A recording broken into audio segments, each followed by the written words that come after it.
ಇತ್ತೀಚೆಗೆ ಅನುದಾನ ತಾರತಮ್ಯ ವಿಚಾರವಾಗಿ ಕೋಲಾರದ ಶ್ರೀನಿವಾಸಪುರ ಶಾಸಕ ವೆಂಕಟಶಿವಾರೆಡ್ಡಿ ಹೈಕೋರ್ಟ್ ಮೆಟ್ಟಿಲೇರಿದ್ರು.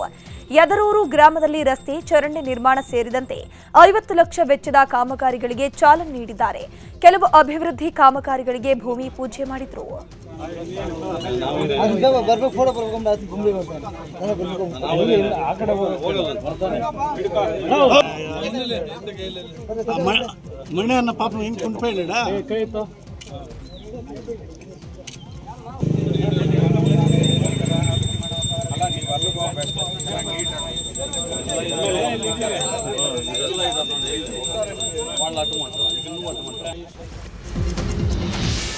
ಇವತ್ತು ಯಾದಗಿರಿ ಜಿಲ್ಲೆಯ ಕೆಂಭಾವಿಯಲ್ಲಿ ಆರ್ಎಸ್ಎಸ್ ಪಥಸಂಚಲನ ನಡೆಯಲಿದೆ. ಸುರಪುರ ತಾಲೂಕು ಆಡಳಿತದ ಶಾಂತಿ ಸಭೆ ವರದಿ ಪರಿಶೀಲಿಸಿ ಕೆಂಭಾವಿಯಲ್ಲಿ ಪಥಸಂಚಲನಕ್ಕೆ ಜಿಲ್ಲಾಡಳಿತ ಷರತ್ತುಬದ್ಧ ಅನುಮತಿ ನೀಡಿದೆ.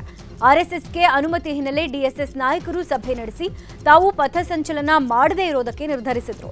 ಇನ್ನು ಬೆಳಗ್ಗೆ 9:30ಕ್ಕೆ ಕೆಂಭಾವಿ ಪುರಸಭೆ ಮುಂಭಾಗದಿಂದ ಪಥಸಂಚಲನ ಆರಂಭವಾಗಿ ಪಟ್ಟಣದ ಮುಖ್ಯ ಬೀದಿಗಳಾದ ರೈಲ್ವೆ ಸ್ಟೇಷನ್ ರಸ್ತೆ, ಮಾರ್ಕೆಟ್ ರಸ್ತೆ ಮತ್ತು ಗ್ರಾಮ ಪಂಚಾಯಿತಿಯವರೆಗೂ ನಡೆಯಲಿದೆ. ಇನ್ನು ಸುಮಾರು 500ಕ್ಕೂ ಹೆಚ್ಚು ಸ್ವಯಂ ಸೇವಕರು ಪಥಸಂಚಲನದಲ್ಲಿ ಭಾಗಿಯಾಗಲಿದ್ದಾರೆ.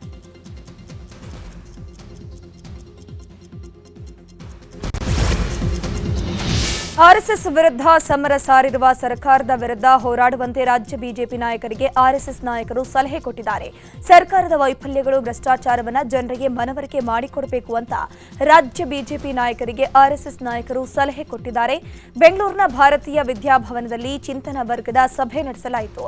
ಕಾಂಗ್ರೆಸ್ನವರು ಸಂಘ ಪರಿವಾರ ಬಗ್ಗೆ ನಕಾರಾತ್ಮಕವಾಗಿ ಚಿತ್ರಿಸುತ್ತಿದ್ದಾರೆ. ಈ ಬಗ್ಗೆ ನೀವು ಉದ್ವೇಗದ ಹೇಳಿಕೆಗಳನ್ನು ನೀಡದೆ ಸಂಘಟನಾತ್ಮಕವಾಗಿ ಹೋರಾಡುವಂತೆ ಬಿಜೆಪಿಯ ನಾಯಕರಿಗೆ ಸೂಚನೆ ಕೊಟ್ಟಿದೆ. ವಕ್ಫ್ ವಿಚಾರಗಳ ಬಗ್ಗೆ ಇವತ್ತು ನಡೆಯಬೇಕಾಗಿದ್ದ ಸಭೆ ಮುಂದೂಡಿಕೆಯಾಗಿದೆ. ಇವತ್ತು ಬೆಳಗ್ಗೆ 11ಕ್ಕೆ ವಿಧಾನಸೌಧದಲ್ಲಿ ಸಿಎಂ ಸಿದ್ದರಾಮಯ್ಯ ನೇತೃತ್ವದಲ್ಲಿ ನಡೆಯಬೇಕಾಗಿದ್ದ ಸಭೆಯನ್ನ ಮುಂದೂಡಲಾಗಿದೆ. ವಕ್ಫ್ ವಿಚಾರಗಳ ಚರ್ಚೆಗೆ ನಿನ್ನೆ ಸಿಎಂ 3 ಇಲಾಖೆಯ ಅಧಿಕಾರಿಗಳೊಂದಿಗೆ ಸಭೆ ನಡೆಸಿದ್ದಾರೆ. ಆದರೆ ಕೊನೆ ಗಳಿಗೆಯಲ್ಲಿ ಸಭೆಯನ್ನ ಮುಂದೂಡಿದ್ದಾರೆ.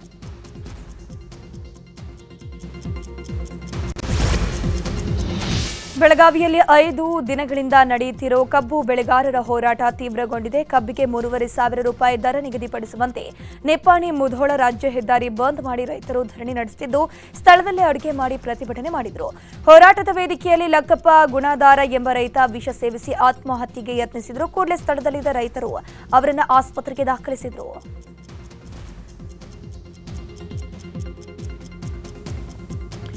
ಬೆಳಗಾವಿಯಲ್ಲಿ ರಾತ್ರಿಯಾದರೂ ಕಬ್ಬು ಬೆಳೆಗಾರರ ಹೋರಾಟದ ಕಿಚ್ಚು ಕಡಿಮೆಯಾಗಿರಲಿಲ್ಲ. ತಡರಾತ್ರಿವರೆಗೂ ಕಬ್ಬು ಬೆಳೆಗಾರರ ಹೋರಾಟ ಮುಂದುವರೆದಿತ್ತು. ಮೂಡಲಗಿ ತಾಲೂಕಿನ ಗುರ್ಲಾಪುರದಲ್ಲಿ ರೈತರ ಹೋರಾಟ ನಡೆಯುತ್ತಾ ಇದೆ. ಇವತ್ತು ಬೆಳಗ್ಗೆ ಬಿಜೆಪಿಯ ರಾಜ್ಯಾಧ್ಯಕ್ಷ ಬಿವೈ ವಿಜಯೇಂದ್ರ ಘಟನಾ ಸ್ಥಳಕ್ಕೆ ಭೇಟಿ ಕೊಡ್ತಾರೆ. ಕಬ್ಬು ಬೆಳೆಗಾರರ ಹೋರಾಟದಲ್ಲಿ ವಿಜಯೇಂದ್ರ ಭಾಗಿಯಾಗಿ ಬೆಂಬಲ ನೀಡಲಿದ್ದಾರೆ.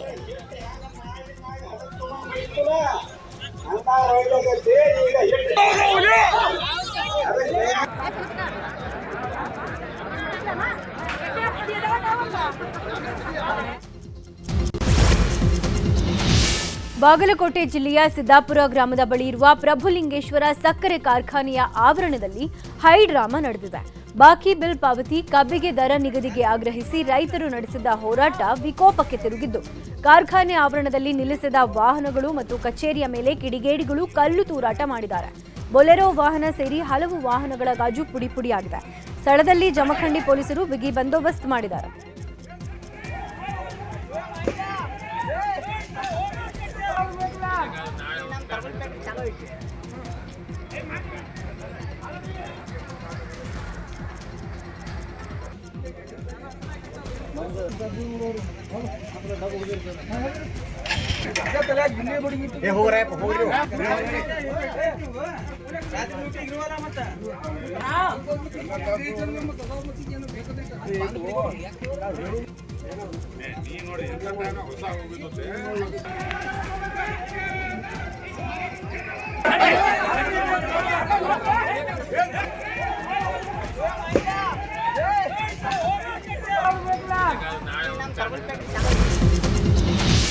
ಒಂದ್ ಕಡೆ ಕಬ್ಬು ಬೆಳೆಗೆ ಬೆಂಬಲ ಬೆಲೆ ಘೋಷಿಸುವಂತೆ ರೈತರು ಪ್ರತಿಭಟನೆ ಮಾಡ್ತಾ ಇದ್ದಾರೆ. ಇನ್ನೊಂದು ಕಡೆ ಕಬ್ಬು ಬೆಳೆಗೆ ಬೆಂಬಲ ಬೆಲೆ ನೀಡೋ ಸುಳಿವನ್ನ ಸಚಿವ ಶಿವಾನಂದ ಪಾಟೀಲ್ ಕೊಟ್ಟಿದ್ದಾರೆ. ಹಾವೇರಿಯಲ್ಲಿ ಮಾತನಾಡಿರುವಂತಹ ಅವರು ಜಿಲ್ಲಾಧಿಕಾರಿಗಳು ಸ್ಥಳಕ್ಕೆ ಹೋಗಿ ರೈತರ ಜೊತೆ ಮಾತನಾಡಿದ್ದಾರೆ. ಎಫ್ಆರ್ಪಿ ನಿಗದಿ ಮಾಡುವಂಥದ್ದು ಕೇಂದ್ರ ಸರ್ಕಾರ, ಆ ಅಧಿಕಾರ ನಮಗಿಲ್ಲ. ಕಾರ್ಖಾನೆಯವರ ಜೊತೆಗೆ ಇನ್ನೊಂದು ಸುತ್ತಿನ ಮಾತುಕತೆ ಇದೆ, ಆ ಬಳಿಕ ನಿರ್ಧಾರ ಮಾಡೋಣ ಅಂತಂದ್ರು. ಸಾಯಂಕಾಲ ಡಿಸಿ ನೋಡಿ ಆಲ್ರೆಡಿ ನಿನ್ನೆ ಜಿಲ್ಲಾಧಿಕಾರಿಗಳು ಹೋಗಿದ್ದಾರೆ, ಅವ್ರ ಜೊತೆ ಮಾತನಾಡಿದ್ದಾರೆ, ನಿರ್ಣಯ ಹಂತಕ್ಕೆ ಬಂದಿದೆ. ಅದು ಇವತ್ತು ಸಾಯಂಕಾಲ ಗೊತ್ತಾಗುತ್ತೆ. FRP ನಿಗದಿ ಮಾಡ್ತಕ್ಕಂಥವ್ರು ಕೇಂದ್ರ ಸರ್ಕಾರ, ಅದು ನಮ್ಮಲ್ಲಿ ಅಧಿಕಾರ ಇಲ್ಲ. ಆದರೂ ಕೂಡ ನಾವು ಯಾವ ಕಾರ್ಖಾನೆಯಲ್ಲಿ ಹೆಚ್ಚಿಗೆ ರಿಕವರಿ ಇದೆ ಅವ್ರಿಗೆ ಹೆಚ್ಚಿಗೆ ಕೊಡಿಸ್ಬೇಕು ಅನ್ನುವಂಥ ಹಂತಕ್ಕೆ ಮಾತುಕತೆ ನಡೀತಾ ಇದೆ.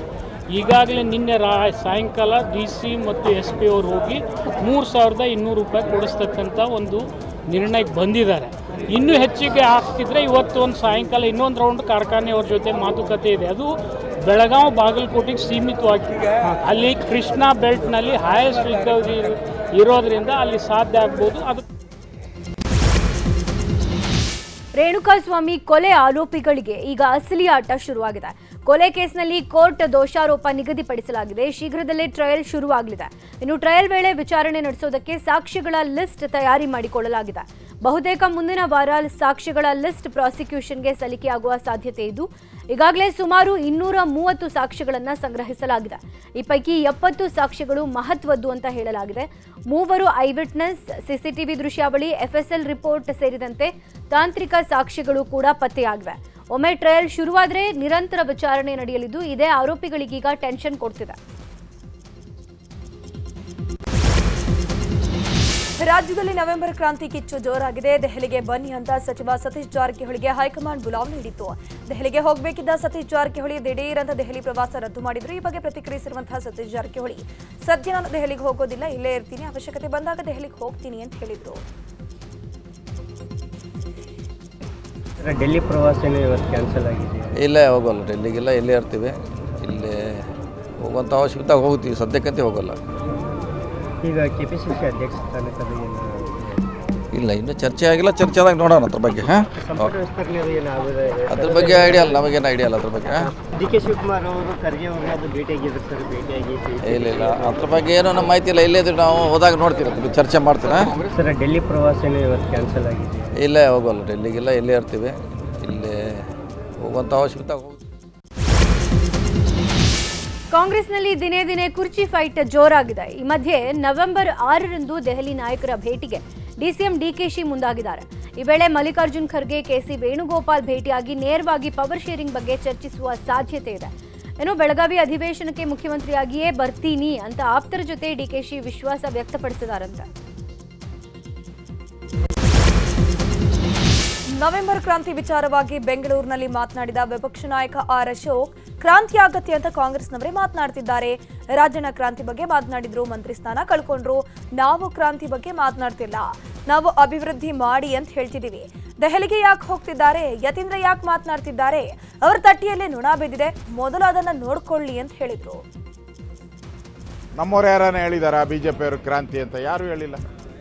ಕ್ರಾಂತಿ ಹೇಳಿದ್ದು ಕಾಂಗ್ರೆಸ್ ಅವರು, ರಾಜಣ್ಣ ಅವರು ಮಂತ್ರಿ ಸ್ಥಾನ ಹೋಯ್ತು. ಕಾಂಗ್ರೆಸ್ಸಿನ 16 ಜನ MLAಗಳು ಕ್ರಾಂತಿ ಎಲ್ಲ ಹೇಳಿದವರು ಅವರು, ಬದಲಾವಣೆ ಹೇಳಿದವರು ಅವರು, DK ಶಿವಕುಮಾರ್ ಮುಖ್ಯಮಂತ್ರಿ ಆಗ್ತಾರೆ ಅಂತ ಹೇಳಿದವರು ಕಾಂಗ್ರೆಸ್ ಅವರು. ನಾವ್ಯಾರು ಹೇಳಿಲ್ಲ. ನಿಮ್ಮ ಕಿತ್ತಾಟ ಬಿಟ್ಬಿಟ್ಟು ರಾಜ್ಯದ ಜನತೆಗೆ ಒಳಿತು ಮಾಡಿ, ಅಭಿವೃದ್ಧಿ ಮಾಡಿ, ಕ್ರಾಂತಿ ಭ್ರಾಂತಿ ಎಲ್ಲ ನಿಮ್ಮ ಪಾರ್ಟಿಯಲ್ಲೇ ದಿನನಿತ್ಯ. ಈಗ ಡೆಲ್ಲಿಗೆ ಯಾಕೆ ಹೋಗಿದ್ದಾರೆ, ಪೆರೇಡ್ ಯಾಕೆ ಮಾಡ್ತಾ ಇದ್ದಾರೆ, ಸಿದ್ದರಾಮಯ್ಯ ಮಗ ಯಾಕೆ ಫೀಲ್ಡಿಗೆ ಬಂದು ನಮ್ಮ ಅಪ್ಪನೇ 5 ವರ್ಷ ಅಂತ ಹೇಳ್ತಾ ಇದ್ದಾರೆ. ಇದು ಹಲವಾರು ಪ್ರಶ್ನೆಗಳು ಕಾಂಗ್ರೆಸ್ ನಾಯಕರೇ ಎತ್ತಿರೋದು, BJP ತೆಗೆದಿರೋದು ಅಲ್ಲ. ಇದು ಅವ್ರ ತಟ್ಟೆಯಲ್ಲಿ ಅಗ್ನ ಬಿದ್ದಿರೋರ್ಗೆ ಬೇರೆ ತಟ್ಟೆಯಲ್ಲಿ ನೊಣ ಬಿದ್ದಿರೋದ್ರ ಬಗ್ಗೆ ನೋಡಕ್ಕೆ ಹೋಗ್ಬೇಡಿ. ನಮ್ಮವ್ರು ಯಾರನ್ನ ಹೇಳಿದಾರ BJP ಅವರು? ಇನ್ನು ನವೆಂಬರ್ ಕ್ರಾಂತಿ ಬಗ್ಗೆ ಬೆಳಗಾವಿಯಲ್ಲಿ ಮಾಜಿ ಸಚಿವ ರಮೇಶ್ ಜಾರಕಿಹೊಳಿ ಮಾತನಾಡಿದ್ದಾರೆ. ನಮ್ಮ ಪಕ್ಷದಲ್ಲಿ ಯಾವುದೇ ಕ್ರಾಂತಿ ಆಗಲ್ಲ, ನಾವು ಕಾಂಗ್ರೆಸ್ ಪಕ್ಷದ ಬಗ್ಗೆ ಯಾಕೆ ತಲೆ ಕೆಡಿಸ್ಕೊಳ್ಬೇಕು ಅಂತ ಹೇಳಿದ್ರು. ಡಿಸೆಂಬರ್ನಲ್ಲಿ ನಡೆಯೋ ಬೆಳಗಾವಿ ಅಧಿವೇಶನದಲ್ಲಿ ಹೊಸ ಮುಖ್ಯಮಂತ್ರಿ ಇರ್ತಾರೆ ಅಂತ ಮಾಜಿ ಸಚಿವ B ಶ್ರೀರಾಮುಲು ಸ್ಫೋಟಕ ಹೇಳಿಕೆ ನೀಡಿದ್ದಾರೆ. ಆಗೋದಿಲ್ಲ, ಹೈಕಮಾಂಡ್ ಏನು ನಿಂತೋದಕ್ಕೆ ಬದ್ದದು, ನಾವು ಯಾರಿಗೂ ಕ್ರಾಂತಿ ಆಗೋಲ್ಲ. ನಾನು ಹಿಡ್ಕೊಂಡು ಎಲ್ಲರೂ ನಾ ಇರ್ಬೋದು, ನಮ್ಮ ಪಕ್ಷ ಅವ ದೊಡ್ಡ ಸಣ್ಣ ನಾಯಕರು, ದೊಡ್ಡ ನಾಯಕರು, ಹೈಕಮಾಂಡ್ ಏನು ನಿಂತೋದಕ್ಕೆ ಬದ್ದು ನಾವು. ನೋ ಕ್ರಾಂತಿ ಇಲ್ಲ. ಬಟ್ ನನಗೊಂದು ನಮ್ಮ ಪಕ್ಷದ ಬಗ್ಗೆ ನಂಗೆ ಅಸಹ್ಯ.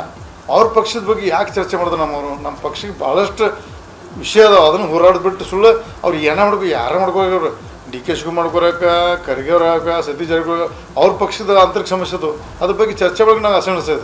ನಮ್ಮ ಪಕ್ಷ ಆಗೋದಿಲ್ಲ, ಹೈಕಮಾಂಡ್ ಏನು ನಿರ್ಣಯ ಬದ್ದದು ನಾವು ಯಾರೂ ಕ್ರಾಂತಿ ಆಗೋಲ್ಲ.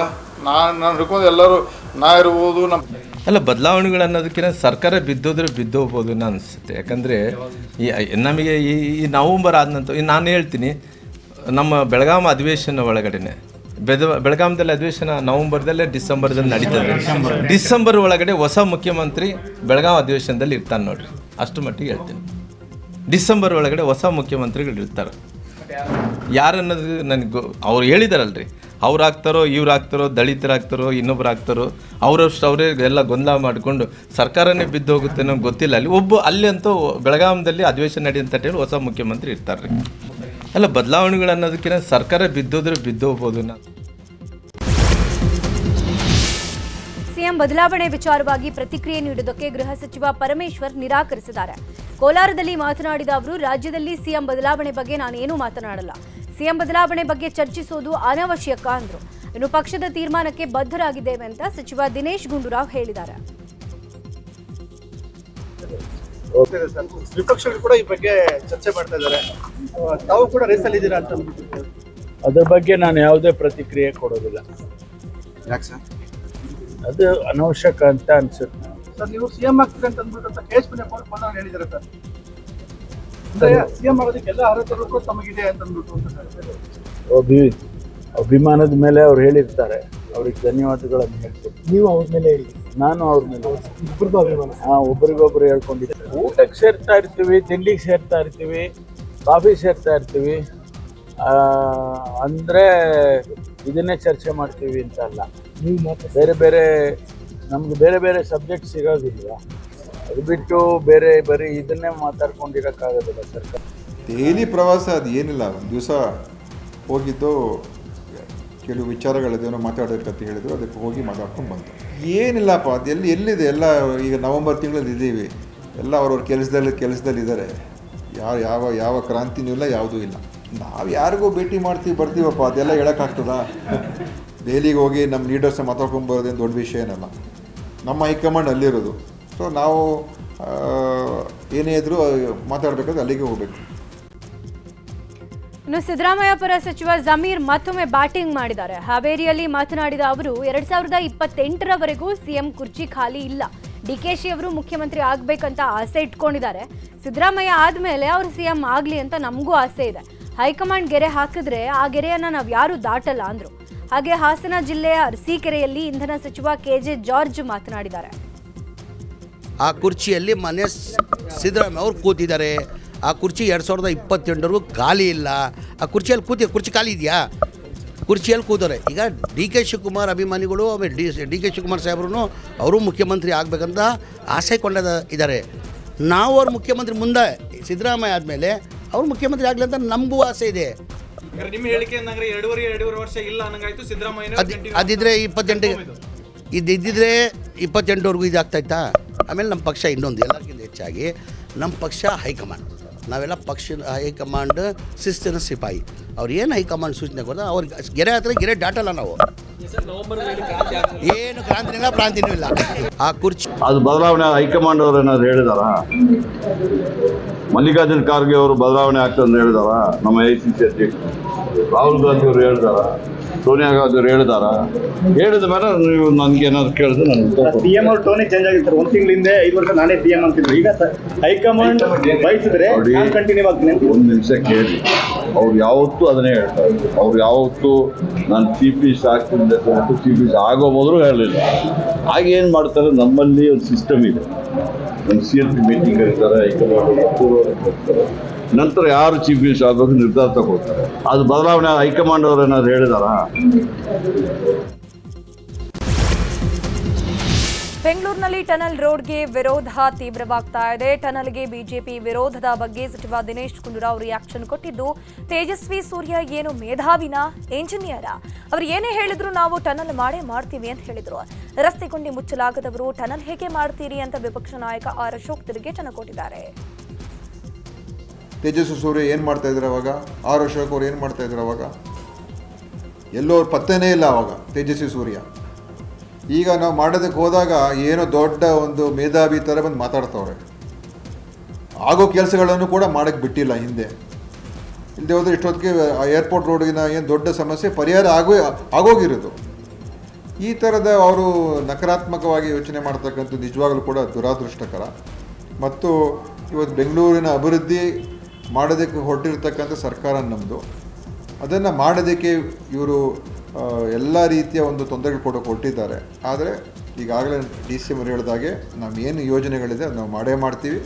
ಇವರು ವಿರೋಧ ಮಾಡ್ತಾರೋ ಬಿಡ್ತಾರೋ, ಆದರೆ ಯೋಜನೆಗಳಂತೂ ನಾವು ಮುಂದುವರ್ಸ್ಕೊಂಡು ಹೋಗ್ತೀವಿ. ನಿಮಗೆ ರಸ್ತೆಯಲ್ಲಿ ಬಿದ್ದಿರೋ ಗುಂಡಿ ಮುಚ್ಚೋಕ್ಕೆ ಟ್ಯಾಲೆಂಟ್ ಇಲ್ಲ, ಇನ್ನು ಅಂಡರ್ಗ್ರೌಂಡು ಟನಲನ್ನು ಹೇಗೆ ಮಾಡ್ತೀರಾ ನೀವು? ಹಣ ಎಲ್ಲಿದೆ ನಿಮ್ಮ ಹತ್ರ? 108 ಪ್ರಶ್ನೆಗಳು ಇದೆ. ಆದ್ದರಿಂದ ನಾವೇನು ಅಭಿವೃದ್ಧಿಯ ವಿರೋಧಿಗಳಲ್ಲ. ಮಾಡಿ, ಫಸ್ಟು ನೀವು ರಸ್ತೆ ಗುಂಡಿಗಳೆಲ್ಲ ಮುಚ್ಚಿ, ಬೆಂಗಳೂರಲ್ಲಿ ಬಿದ್ದಿರೋ ಕಸನೆಲ್ಲ ತೆಗಿರಿ. ಆಮೇಲೆ ಜನಕ್ಕೆ ಹೇಳಿ, ನೋಡಿ ಎಲ್ಲ ಮಾಡಿದ್ದೀರಿ, ಟನಲ್ ರೋಡ್ಗೆ ನಾವು ಬೆಂಗಳೂರು ಜನತೆ ಜೊತೆ ಚರ್ಚೆ ಮಾಡೋಕ್ಕೆ ಸಿದ್ಧ ಇದ್ದೀರಿ ಅನ್ನೋ ಮಾತನ್ನು ಹೇಳಿ. ಅದು ಬಿಟ್ಬಿಟ್ಟು ನೀವು ಒಂದು ರೀತಿ ದೌರ್ಜನ್ಯ ಮಾಡೋ ರೀತಿ ನಾನು ಮಾಡೇ ಮಾಡ್ತೀನಿ, ಇದು ದೌರ್ಜನ್ಯ ಅನ್ನೋದೇ ಇನ್ನೇನು ಹೇಳೋಕ್ಕೆ ಸಾಧ್ಯ ಇಲ್ಲ. ನಿಮಗೆ ಕೇಂದ್ರ ಸರ್ಕಾರದ ಯೋಜನೆ ಬಗ್ಗೆ ಶಾಸಕ ಯೋಗೇಶ್ವರ್ ಬೇಸರ ವ್ಯಕ್ತಪಡಿಸಿದ್ದಾರೆ. ತಗಚೆಗೆರೆ ಗ್ರಾಮ ಪಂಚಾಯಿತಿ ಕಟ್ಟಡ ಉದ್ಘಾಟನೆಯ ಕಾರ್ಯಕ್ರಮದಲ್ಲಿ ಮಾತನಾಡಿದ ಯೋಗೇಶ್ವರ್ ಸರ್ಕಾರದ ವಿರುದ್ಧ ಬೇಸರ ವ್ಯಕ್ತಪಡಿಸಿದರು. ಕೇಂದ್ರ ಸರ್ಕಾರದ ಜಲಜೀವನ್ ಮಿಷನ್ ಯೋಜನೆಯ ಕಥೆ ಮುಗಿದ ಹಾಗಿವೆ. ಈಗಾಗಲೇ ಅನುಷ್ಠಾನ ಮಾಡಿದ ಕೆಲಸಗಳು ಸಂಪೂರ್ಣವಾಗಿ ಕಳಪೆಯಾಗಿವೆ. ಗುತ್ತಿಗೆದಾರ ಇಂಜಿನಿಯರ್ ಎಲ್ಲಿದ್ದಾರೋ ಗೊತ್ತಿಲ್ಲ ಅಂತ ಬೇಸರ ವ್ಯಕ್ತಪಡಿಸಿದ್ದಾರೆ.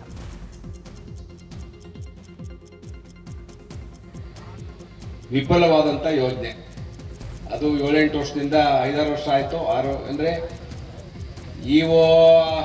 ಎಲ್ಲ ಜಿಲ್ಲೆಯ ಏನು CEO ಎಲ್ಲರಿಗೂ ಕಂಪ್ಲೇಂಟ್ ಮಾಡಿ ಅದು ಅಧ್ವಾನ ಆಗೋಯ್ತು, ಅದು ವಿಫಲ ಆಯಿತು, ಅದು ಕಂಪ್ಲೇಂಟ್ ಆಗಿದೆ. ಬಹಳಷ್ಟು ಜನ ಇಂಜಿನಿಯರ್ಗಳು ಇವತ್ತಿಲ್ಲ, ಬಹಳ ಜನ ಕಾಂಟ್ರಾಕ್ಟರ್ಗಳು ಇಲ್ಲ, ಆ ಉಸ್ತುವಾರಿ ನೋಡ್ಕೊಂಡಿಲ್ಲ, ಸರಿಯಾಗಿ ಗಮನಿಸ್ಲಿಲ್ಲ. ಟ್ಯಾಂಕ್ ಕಟ್ಟವ್ರೆ, ವಾಟರ್ ಟ್ಯಾಂಕ್ ಇಲ್ಲೆಲ್ಲ ಬಂದವ್ರೆ, ಅದೆಲ್ಲ ಬಹಳ ಸರ್ಕಸ್ ಮಾಡಿದ್ದೀವಿ. ಕಳೆದ 1 ವರ್ಷದಿಂದ ಕೆಲವು ಕಡೆ ರಿಪೇರಿ ಮಾಡ್ತಾ ಇದ್ದಾರೆ. ಯಾವುದು ಬಿಲ್ ಕೊಟ್ಟಿಲ್ಲ. ಯಾರು ಕಾಂಟ್ರಾಕ್ಟರ್ಗಳಿಗೆ ಕೆಲಸ ಮಾಡಿದ್ರೆ ಬಿಲ್ ಕೊಡಬೇಕು ಅಂತ ಲೆಟರ್ ಕೊಟ್ಟು ಎಲ್ಲ ಬಿಲ್ ಎಲ್ಲ ಸ್ಟಾಪ್ ಮಾಡಿದ್ದೀವಿ. ನಮ್ಮ ಮೆಟ್ರೋದ ಪಿಂಕ್ ಲೈನ್ 2026ರ ಮೇಲಿನಿಂದ ಕಾರ್ಯಾರಂಭ ಆಗತ್ತೆ ಅಂತ DCM DK ಶಿವಕುಮಾರ್ ಹೇಳಿದ್ದಾರೆ. ಕಾಳೇನ ಅಗ್ರಹಾರದಿಂದ ನಾಗವಾರಕ್ಕೆ ಸಂಪರ್ಕ ಕಲ್ಪಿಸುವಂತಹ ಮೆಟ್ರೋ ಗುಲಾಬಿ ಮಾರ್ಗದ ಸಂಚಾರ ಮುಂದಿನ ವರ್ಷ ಮೇ ತಿಂಗಳಲ್ಲಿ ಆರಂಭ ಆಗಲಿದೆ. 13.76 ಕಿಲೋಮೀಟರ್ ಸುರಂಗ ಮಾರ್ಗವನ್ನು ಹೊಂದಿದ್ದು ಸಂಚಾರ ಸುಗಮವಾಗಲಿದೆ ಅಂತ ಹೇಳಿದ್ದಾರೆ. ಉತ್ತಮ ಸಂಪರ್ಕಕ್ಕೆ ನಮ್ಮ ಬದ್ಧತೆ ಮುಂದುವರಿಯುತ್ತೆ. ಈ ರೈಲು ಬೆಂಗಳೂರು ದಕ್ಷಿಣದಿಂದ ಉತ್ತರಕ್ಕೆ ಸಂಪರ್ಕ ಕಲ್ಪಿಸುತ್ತೆ ಅಂತ ಎಕ್ಸ್ ಮೂಲಕ ಮಾಹಿತಿಯನ್ನು ಹಂಚಿಕೊಂಡಿದ್ದಾರೆ.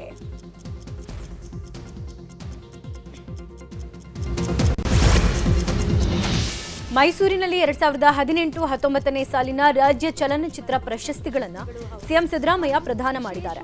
ಮೊದಲನೇ ಅತ್ಯುತ್ತಮ ಚಿತ್ರವಾಗಿ ಮೋಹನದಾಸ, ಎರಡನೇ ಅತ್ಯುತ್ತಮ ಚಿತ್ರ ಲವ್ ಮಾಕ್ಟೇಲ್ಗೆ, ಮೂರನೇ ಅತ್ಯುತ್ತಮ ಚಿತ್ರ ಅರ್ಘ್ಯಂ ಹಾಗೂ ವಿಶೇಷ ಸಾಮಾಜಿಕ ಕಳಜಿಯ ಚಿತ್ರವಾಗಿ ಕನ್ನೇರಿಗೆ ಪ್ರಶಸ್ತಿ ಸಿಕ್ಕಿದೆ. ಅತ್ಯುತ್ತಮ ನಟರಾಗಿ ಕಿಚ್ಚ ಸುದೀಪ, ಅತ್ಯುತ್ತಮ ನಟಿ ಕುಮಾರಿ ಅನುಪಮಾ ಗೌಡ, ಅತ್ಯುತ್ತಮ ಪೋಷಕ ನಟರಾಗಿ ತಬಲಾ ನಾಣಿ, ಅತ್ಯುತ್ತಮ ಪೋಷಕ ನಟಿ ಕುಮಾರಿ ಅನುಷಾ ಕೃಷ್ಣರಿಗೆ ಪ್ರಶಸ್ತಿಗಳು ಒಲಿದಿವೆ. ಜಯಂತ್ ಕಾಯ್ಕಿಣಿ, ಡಾರ್ಲಿಂಗ್ ಕೃಷ್ಣ ಸೇರಿದಂತೆ ಹಲವರಿಗೆ ರಾಜ್ಯ ಚಲನಚಿತ್ರ ಪ್ರಶಸ್ತಿ ಹಲವು ವಿಭಾಗಗಳಲ್ಲಿ ಸಿಕ್ಕಿದೆ. ಮೂಲಕವೇ ಅಭಿನಂದನೆಗಳನ್ನ, ಅವರ ಶ್ರೇಷ್ಠವಾದ ಸಾಧನೆಗೆ ಗೌರವವನ್ನ ನೀಡೋ ರೀತಿ ರಾಜ್ಯ ಸರ್ಕಾರದ ಕಡೆಯಿಂದ ಮಾನ್ಯ ಮುಖ್ಯಮಂತ್ರಿಗಳು ಈ 6 ಜನರಿಗೆ ಬಹಳ ಪ್ರೀತಿಯಿಂದ ಹೆಮ್ಮೆಯಿಂದ ಗೌರವದ ಸನ್ಮಾನವನ್ನ ಮಾಡ್ತಾ ಇದ್ದಾರೆ.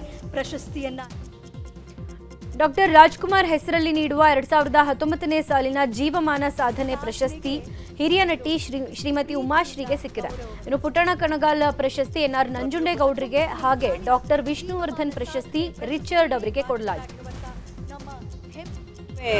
ಸಾಂಸ್ಕೃತಿಕವಾಗಿ ಬಹಳ ಶ್ರೀಮಂತವಾದಂತಹ ರಾಜ್ಯ, ಅದರಲ್ಲೂ ಕಲೆ, ಸಾಹಿತ್ಯ, ಸಂಗೀತ ಇವೆಲ್ಲಕ್ಕೂ ಬಹಳ ಪ್ರಮುಖವಾಗಿ ಆದ್ಯತೆ ಕೊಡ್ತಕ್ಕಂತಹ ಸರ್ಕಾರ.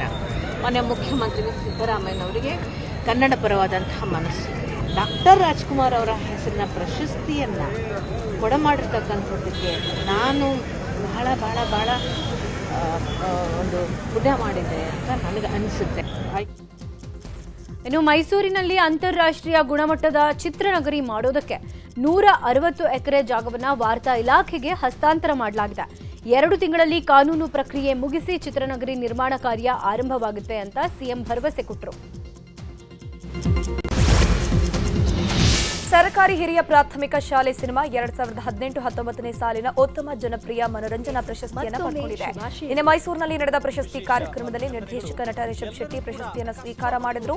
ಇದೇ ವೇಳೆ ರಿಷಬ್ ದಂಪತಿಯನ್ನ ಸಿಎಂ ಸಿದ್ದರಾಮಯ್ಯ ಸನ್ಮಾನಿಸಿದ್ರು. ಆ ಬಳಿಕ ಮಾತನಾಡಿರುವಂತಹ ಸಿಎಂ ರಿಷಬ್ರ ಕಾಂತಾರ ಸಿನಿಮಾ ಚೆನ್ನಾಗಿದೆ ಗೆಲ್ರು ಅಂತ ಹೇಳಿದ್ರು. ಆದ್ರೆ ಸಮಯವಿಲ್ಲದ ಕಾರಣ ಸಿನಿಮಾ ನೋಡಿರಲಿಲ್ಲ. ರಿಷಬ್ ಶೆಟ್ಟಿ ಅವರ ಸಿನಿಮಾ ನಾನು ಮುಂದೆ ನೋಡ್ತೀನಿ ಅಂತ ಹೇಳಿದ್ದಾರೆ.